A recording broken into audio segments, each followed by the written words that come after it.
It's that time of year again. Whether we like it or not, Christmas and everything that comes with it is here. Being the ghoulish soul that I am, I love to sit back and watch a few holiday horrors on my time off. And here's a few of them. Jingle bells, jingle all the way. Oh my God, Christmas time again. I'm Dreaming of a White Doomsday is streaming on Tubi. It's directed and written by Mike Lombardo. Kelly, played by Hope Bickle, and her son Riley, played by Reeve Blasi, wait in an underground bunker for the return of their husband/father, Simon, played by Damien Maffei, after some kind of apocalyptic event has forced their seclusion. As their food diminishes, Kelly ventures out to scrounge up something for her and her son to celebrate the upcoming Christmas holiday. I'm Dreaming of a White Doomsday is bleak, bleak, bleak. The stakes are high as they can get, and so is the melodrama, as Kelly desperately tries to find some way for her son to survive in this horrifying situation.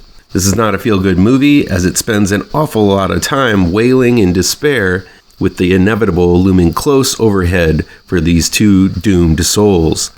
Filmmaker Mike Lombardo does a great job of creating this dire mood, forcing Kelly to make a decision whether to continue to wait for her husband to return or to end their misery.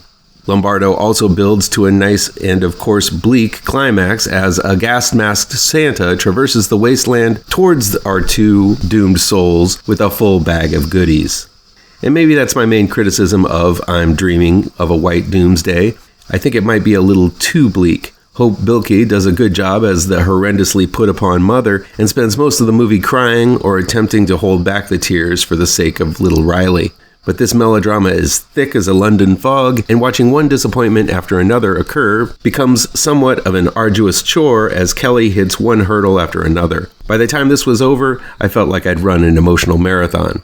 Clocking in at just about an hour and 10 minutes, I think I'm Dreaming of a White Doomsday might have been better had it been an even shorter film.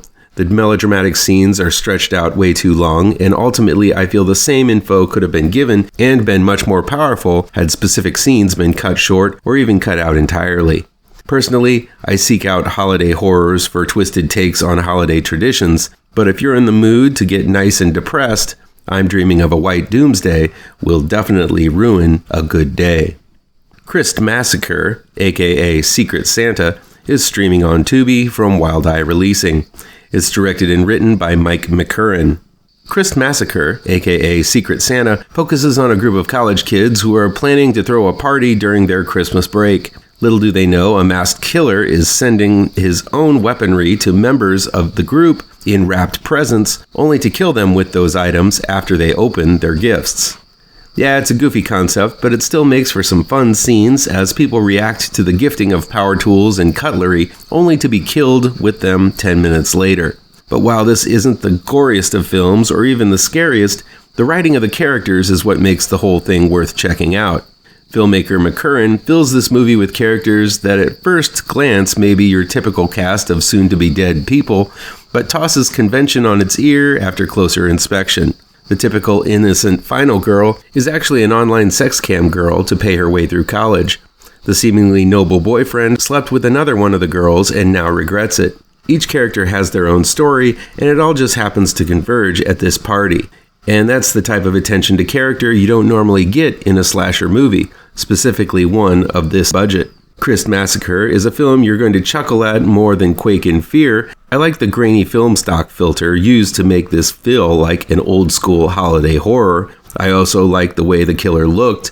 This one doesn't go for the Santa outfit motif and instead just has a guy dressed all in black with a black ski mask, which is unsettling in its simplicity. The effects are rudimentary, but pretty gory and effective as well. The ending's got a decent scream-like twist that I didn't see coming, and I appreciate McMurran's tendency to veer to the right when a left turn is expected. This Santa horror film won't blow you out of the chimney, but for low-budget slasher fare, it ain't half bad. A Cadaver Christmas is streaming on Tubi. It's directed by Joseph Zerull and written by Joseph Zerull, Hanlon Smith-Dorsey, and Daniel Rairden-Hale. This festive Christmas tale surprised me a lot in its straight-up pitch-black tone and surprisingly good comic delivery. A Cadaver Christmas definitely uses the grindhouse filter with scratches on the film and hairs on the lens, but it does it more effectively than the on and off usage of the effect in most films trying to ape that grindhouse feel. A Cadaver Christmas did a great job of bringing that Christmas cheer, albeit in a truly wicked style. Everything seems hunky-dory as a bartender and a regular are tipping back shots and beers on Christmas Eve, until the janitor, played by writer-actor Daniel Rairden-Hale, shows up covered in blood and asking for a stiff drink. As he downs the alcohol, he tells the two bar patrons about his night, which consists of witnessing the beginnings of a zombie holocaust at a local school's science lab. The action brings a police officer and his perp to the bar, and soon the 5 unlikely zombie-killing warriors must use their skills, though somewhat limited as they are, to fend off scores and scores of the undead. A Cadaver Christmas is kind of acting as the reverse Bizarro version of Shaun of the Dead, which climaxed in a bar. Instead, this zomcom opens in one, but quickly distinguishes itself from Shaun by moving the action mainly back to a school.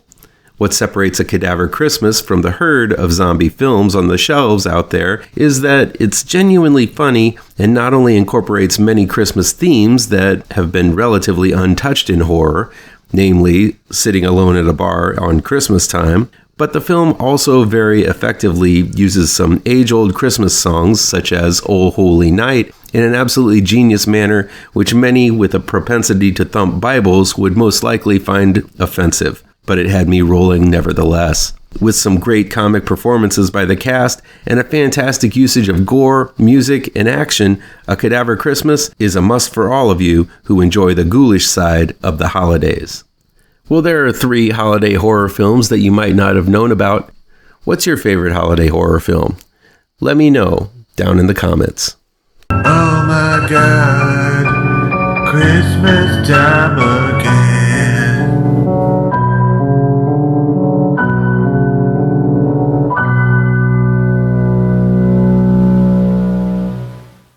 Please do me a favor and punch that like button down below. Share this video with all of your social media addicted pals. Click subscribe to this channel and ring that bell for notifications.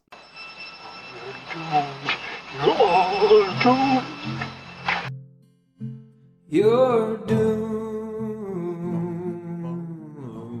to live the life you're meant to be. Stuck inside your reality. You're doomed.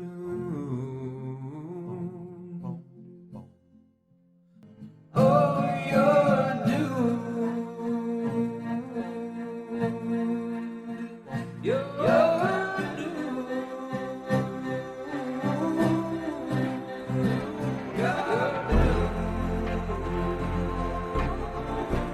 Live the life that you are meant to be. To live inside